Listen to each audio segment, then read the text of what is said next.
Hi, this is Donna, and today is my small grocery haul for the week. I may run out later. Um, I just didn't have a whole lot I needed to buy, but there were some savings, so I took advantage of those. And last Thursday, I ran to, well, it was on the 3rd, on the 3rd, I ran to Kroger, and I didn't buy a whole lot. I didn't record it. What'd I buy? Greek yogurt, cream cheese, some gluten-free sandwich bread, brown sugar, took clementines to a luncheon I went to, and I bought some gluten-free elbow macaroni. So that was $28 last week. And today, I didn't buy a whole lot of food. Oh, sorry about that. The Arm & Hammer Power Sheets are on sale for $4.99. They're regular $10, so I bought 2 of those, and that'll probably last me 3 or 4 months. And then I bought some vitamin D3 vitamins, and I bought some Kroger sandwich bags. And I went to the store I like to buy meat from, and I bought a pound of hamburger, ground chuck. And then the food, I like coleslaw, and this was on sale and it expires tomorrow, so I think I'll be able to use most of that by tomorrow or the next day. 2 Cara oranges. I love Cara oranges. And I bought eggs, some butter, and I was getting low on peanut butter, so I bought 2 jars of those. And I spent $37.88. And I saved $14 in coupons. 10 of that was the Arm & Hammer detergent on sale. And that is my big shopping trip for today. I think Friday, I'll need milk on Friday, so I'll run out Friday and get a few more grocery items. Talk to you later. Bye. I videotaped a grocery haul yesterday, and the video was only about 3 minutes long. So I thought I'd talk a little after you see the clip. And I looked at my November grocery spending, and it was kind of on the low side. I budget $200 a month. I think I came in at like $165, somewhere in there. So I got to thinking, why is my grocery bill so low? And so I think part of it is I don't eat breads, and bread is getting expensive these days. And I don't drink pop or soda or bottled water. My favorite beverage is hot tea, and tea bags aren't too expensive. So I have 2 or 3 cups of tea a day, and then I drink a lot of water. So there's my liquids.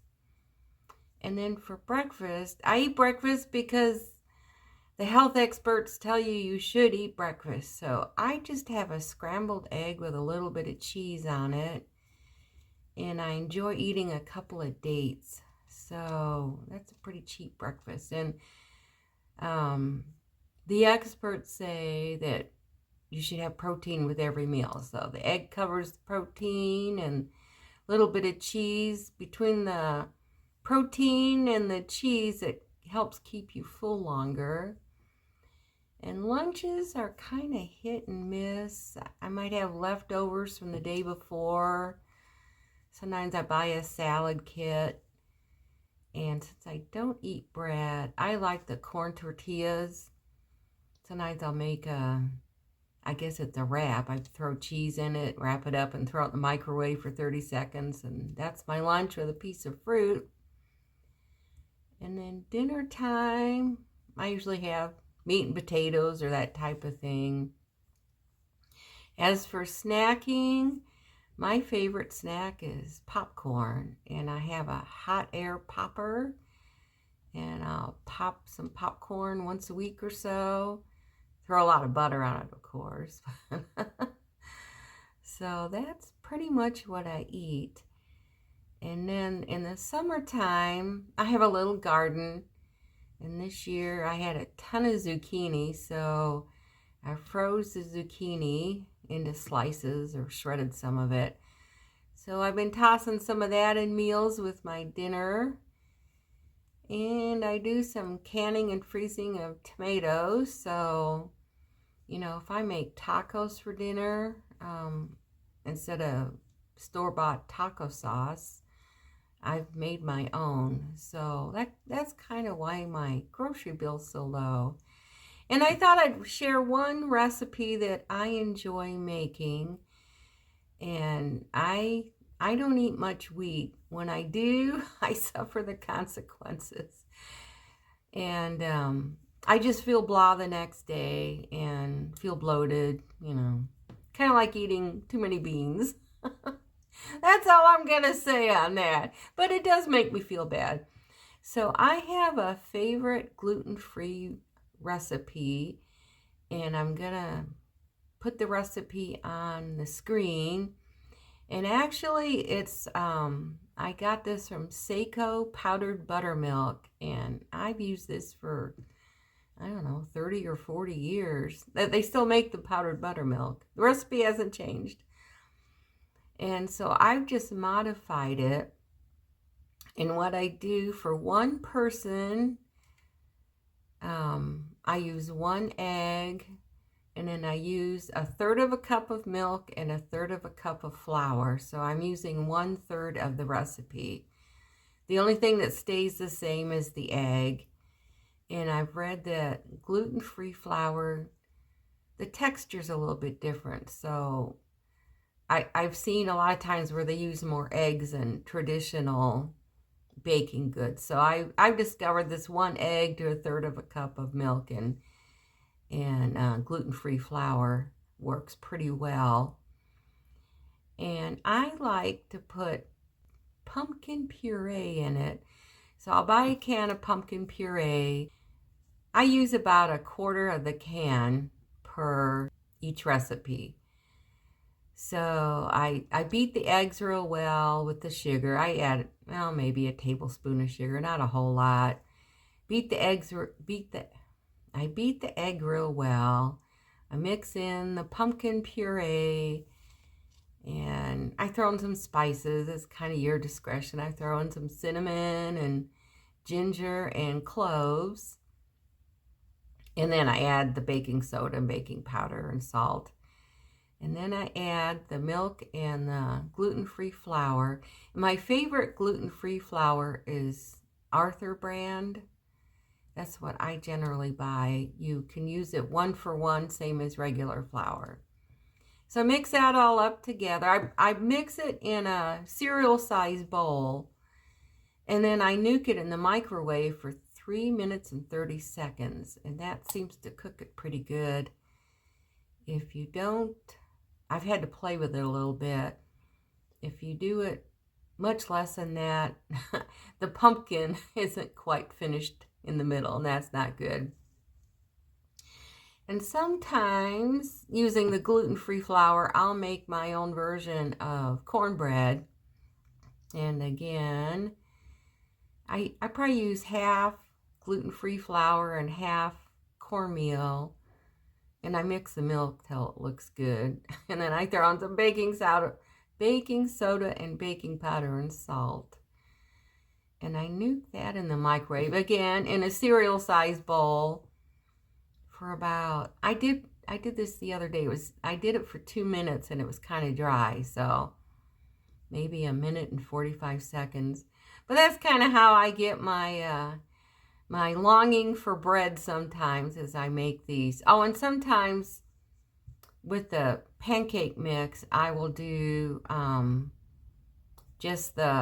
I won't put the pumpkin puree in. I'll just make kind of like the batter, 1/3 of the flour and the milk and everything. And I will nuke that for, I think, 1 minute and 30 seconds. I kind of have to play with it. So, and then what I do with both the pumpkin thing that I make and also just It's kind of like a big cupcake or a muffin. I'll just make a thin icing. And what I do is I melt a little bit of butter, and then I add some confectioner sugar and a little bit of milk till it looks good. So you don't need a whole lot of any of it. Maybe like a teaspoon of butter and I don't know, maybe a quarter cup of confectioner sugar and not very much milk because it gets watery real quick. So that's a couple things I incorporate into my weekly meals. And I just thought I'd add this on to make my video a little bit longer. Oh, I wanted to add one other thing. Last week, our community had an amnesty day for electronic gadgets, and I took my old TV in, and the amnesty part was you could turn it in for free. It didn't cost you anything, but you needed to bring canned food. So I thought, well, I've got some peanut butter. And I was kind of surprised how old my peanut butter was. So I had some current peanut butter on the shelf, but some of it was 6 or 8 months old. And then I got to looking I have a little pantry in a closet. And I got to looking at some of my other canned goods, and I bought things a few years ago. Noted I said a few years ago. Just in case we had a snowstorm or something. Well, these canned goods have been sitting on my shelf for a few years, and they're expired. A lot of them were, I bought canned fruit. I'm not a canned fruit eater, but I thought at the time, well, if I'm starving, a can of peaches would probably taste pretty good. So it's kind of a reminder to myself and everybody, if you do have a pantry that you stock things for just in case, make sure you go through them, maybe every 3 months or so, and rotate, put the older items in the front and the newer canned items in the back. Anyways, I just thought I would bring that up. And, it's getting close to winter time, and I was thinking the other day, well, I bought two jars of peanut butter yesterday because I had given some away last week, and it's probably not a good idea to stock up a little bit, things that you will eat. And I'm gonna do that here in the next few weeks, buy a few cans of this and that just to have extra around the house. So that is my food haul talk for the week. And if you like what you saw, please click on the like button. It helps my channel. And if you haven't subscribed, I'd really like it if you'd subscribe. That helps my channel too. And that way, when I have future videos, you'll be notified that I have a new video. And it's getting close to Christmas season, and I hope your holidays are going well with the frantic Christmas shopping and probably a little bit of baking and stuff. So I hope you have a not too frantic couple of weeks coming up, and I'll talk to you soon. Bye.